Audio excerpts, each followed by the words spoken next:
The Syrian government says the massacre of more than 100 people in the Syrian town of Houla was the work of armed terrorist gangs. This as the US Secretary of State admits military planning for action inside Syria is already going ahead. Moscow has vowed to block any moves for outside interference at the UN. RT's Marina Portnaya reports from New York.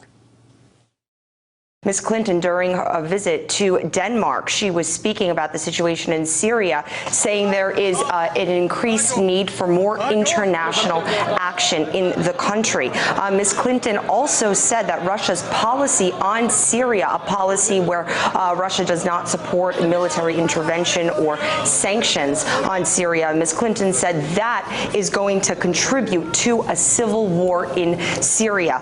The U.S. Secretary of State said any absence of UN action in Syria, mainly due to Russia's opposition, makes it harder to respond to the crisis the way the international community did in Libya. Now, these comments are clearly coming in light of last week's massacre in Houla. U.S. officials are making their words much stronger. Just on Wednesday, the U.S. ambassador to the UN, Susan Rice, said that if Kofi Annan's six-point peace plan fails, and if the Security Council does not agree on international sanctions on Syria, then countries would have to consider taking independent action without the authority of the Security Council. What that action would be is not clear, because the U.S. and European countries have already imposed their own independent sanctions on Syria. So those words led many to speculate that the U.S. and its allies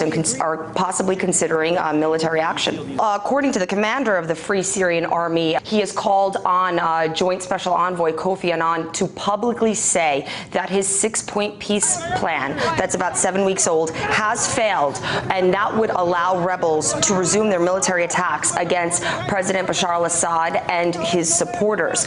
Nobody from the United Nations has come out and blatantly said that the peace plan has failed. Clearly, there's been a violation of the ceasefire on both sides, the opposition and the government. Also, as all these discussions are taking place, the Syrian government has, of course, publicly said that they have the results of their investigation into last week's massacre in Houla has found that armed rebels are responsible, they say, for the deaths of more than 100 people there. And according to their investigation, they believe it is because armed rebels are trying to start a civil war in the country. The UN is also continuing their own independent investigation into what happened in Houla, and those results will be known in the next couple of days.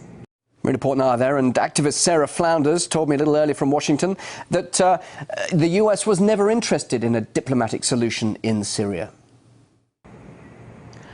Well, it's important to know that it's the U.S. and NATO who are creating a civil war in Syria in terms of arming commando, mercenaries, thugs, flooding the country with weapons, doing everything that they can to destabilize Syria. And the latest massacre in Houla is just one more example, because it's this exact scenario that the U.S. has used to justify, quote, humanitarian intervention in the past. And after they create total destabilization, send in all sorts of mercenaries and armed groups, then they claim that they're going in order to save the situation. It's absolute hypocrisy and fraud, and they've done it with UN Security Council support, and they've done it without UN Security Council support. And we've seen this in the past, and it's clear that the US is not interested in a diplomatic solution. They are in every way